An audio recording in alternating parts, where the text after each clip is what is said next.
Noreen Taylor, and I'm the chair of the Charles Taylor Foundation. And welcome to a very exciting day. I say this every year, but I mean it. You try to find the best people you can. And I'm only going to speak to Jim and Andrew now, but you ask them to use their best skills and determine what is best in a book. We look for people, and by we, I mean the members of the Charles Taylor Foundation. Michael Bradley's in the room here today. Judy Mappin's in Montreal.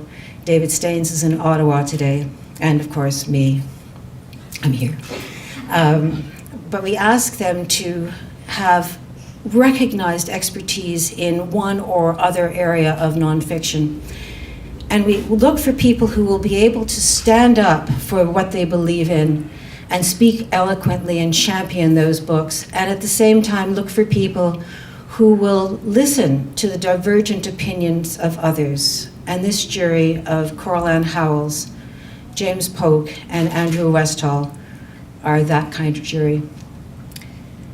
This year, the jury read 124 books submitted by publishers from all across Canada, publishers large and small, and from publishers from abroad. They were written all by Canadians or permanent residents of Canada. Before asking the jury to tell me their findings, I thought I'd tell you a little bit about them. Coral Ann Howells is a leading expert on Canadian literature with internationally recognized expertise when she writes about Canada's extraordinary women writers.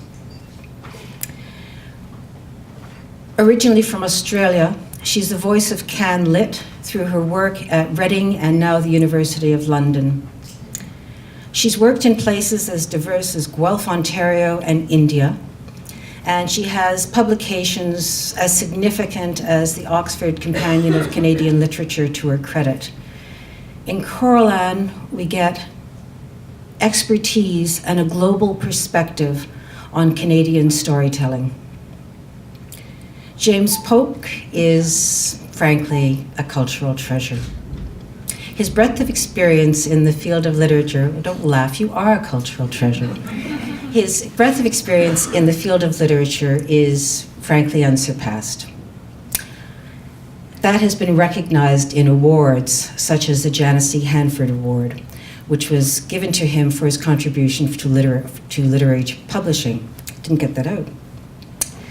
I could tell you about the years that he spent at House of Anansi, which were impressive, or the equally impressive number of years and accomplishments he had at the Ministry of Culture for the province of Ontario, but I'd rather share something a bit more personal. I first met Jim in an apartment that Charles and I shared on Inglewood Drive, and I see, Bruce, you remember that apartment. Jim was Charles's editor for, I believe, two of his finest books, Six Journeys and Radical Tories. And in the years before family concerns and business took Charles away from his ability to write, Jim was his sage advisor, toughest literary critic, and most valued friend.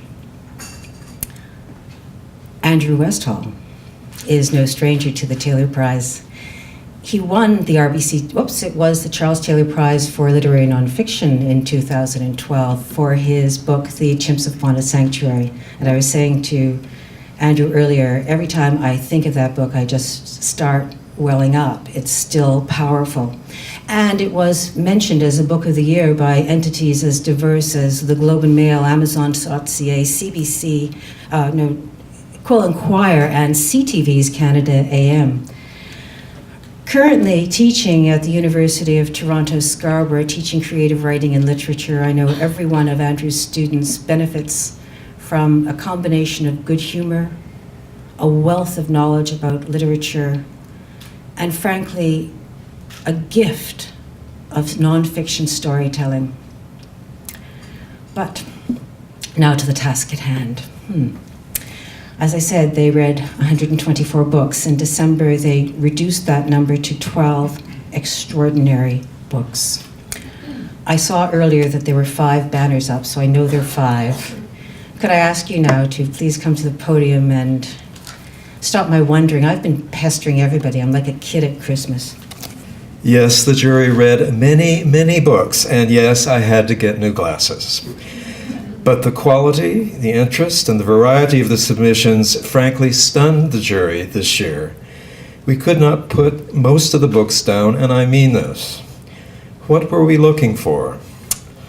I kept thinking of Charles Taylor's own work, so well written, smart, surprising, gracious, and profound, so unexpected in its take on things, so important for Canadians to read. I think the 5 we've chosen for the shortlist echo the cardinal Taylor virtues, and I urge you to go out afterwards and immediately purchase every single one of them. I turn it over to Andrew Westall for the first winner. The 2014 RBC Taylor Prize finalists are Charlotte Gray, The Massey Murder, A Maid, Her Master, and the Trial That Shocked a Country, published by HarperCollins. The jury notes, in 1915, a teenage domestic servant shoots and kills her master, a scion of the rich and redoubtable Massey family in Toronto. Historian and biographer Charlotte Gray takes this incident as the starting gate for a fascinating tour, not only of the sensational trial in post-Edwardian Toronto, but also of the social currents of the period: feminism, nationalism, imperialism, immigration, inequality of rich and poor, issues which reverberate today. Gray brilliantly creates a double narrative, with the famous trial intensively researched and reenacted, and the state of the nation shown to mirror and complement the courtroom imbroglio. The Massey Murder is many things: a crime novel, a family history, a societal X-ray set in the early months of World War I, all under the firm control of a masterful historian, researcher, and prose stylist. Thomas King, The Inconvenient Indian.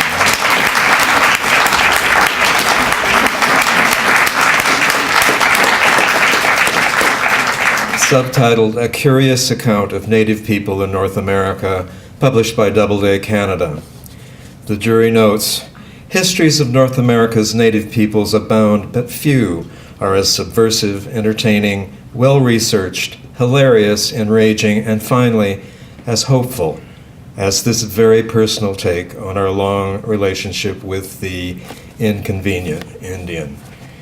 King dissects idealized myths, the noble Hiawatha, the servile Tonto, the 60s nature guru, against the tragic backdrop of real Indians, abused in mission schools, penned together on reserves, and bludgeoned by vicious or ham-fisted government policies. A sharp, informed eye is cast on Riel, Crazy Horse, and Sitting Bull, on the dark and tangled stories of native land claims, on Alcatraz, Will Rogers, the Cherokee, which I did not know, and the Maid on the Land O'Lakes butter package, on Batoche, on Wounded Knee.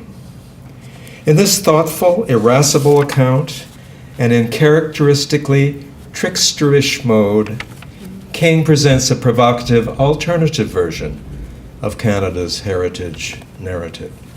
J.B. MacKinnon, The Once and Future World, Nature as It Was, As It Is, As It Could Be, published by Random House Canada.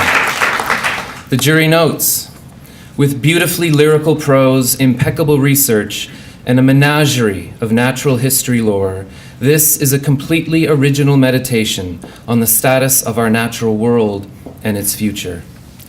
MacKinnon takes us deep inside the fascinating field of historical ecology to lay bare an uncomfortable fact: that the nature we claim to love has never really been. Flora and fauna are in a constant state of flux, and we are just one of the many players in its ongoing evolution. A thought-provoking and intensely personal new analysis of our ecological reality. The Once and Future World is top-class nature writing, offering a modest proposal for the health of our planet that every Canadian can embrace. Graeme Smith, The Dogs Are Eating Them Now. Our War in Afghanistan, published by Alfred A. Knopf, Canada. The jury notes, Veteran foreign correspondent Smith delivers an evocative, on-the-spot, compassionate, and ultimately devastating report from the front line of Canada's confused mission in southern Afghanistan. This is a grim, maddening, and entirely compelling account of an international debacle told with dry humor, stoic prose, and a gallery of resilient, memorable characters. As Canada leaves Afghanistan, Smith analyzes our achievements there and what exactly we left behind in the dust. We lost the war, Smith laments, and it broke my heart. David Stouck for Arthur Erickson, An Architect's Life, published by Douglas and McIntyre. The jury notes. Biographer Stouck brings a subtle yet distinct narrative flair to this study of the whirlwind, colorful life of Canada's most famous architect. The genius behind Simon Fraser University, Roy Thomson Hall, and many other private and public gems was a complicated man with more tragic flaws than a Greek drama.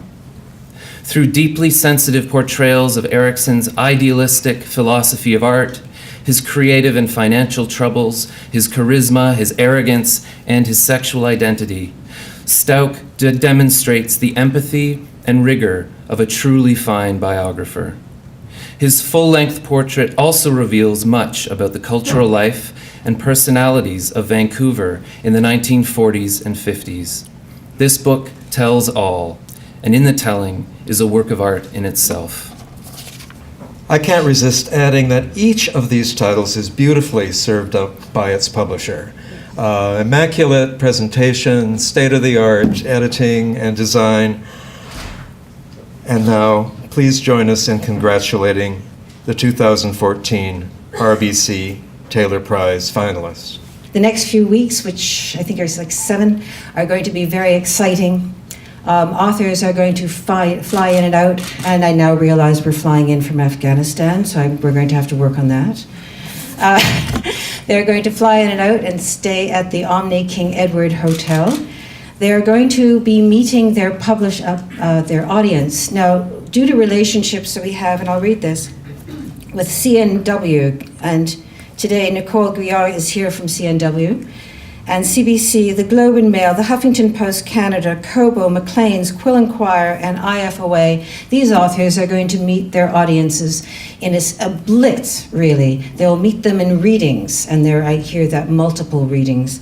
They're going to meet them on radio. They're going to meet them online. They're going to meet them on print, and they're going to meet them in television. And at the end of 7 weeks, if Canada doesn't know the finest in nonfiction writing, it's because they're not near any media outlets. In any case, on March the 9th, they're going to be speaking once again at Ben McNally's Authors Brunch here at the King Edward Hotel in the Vanity Fair Ballroom upstairs. And then I invite you all back again as we ask the jury to make one final selection on March the 10th in the Sovereign Ballroom.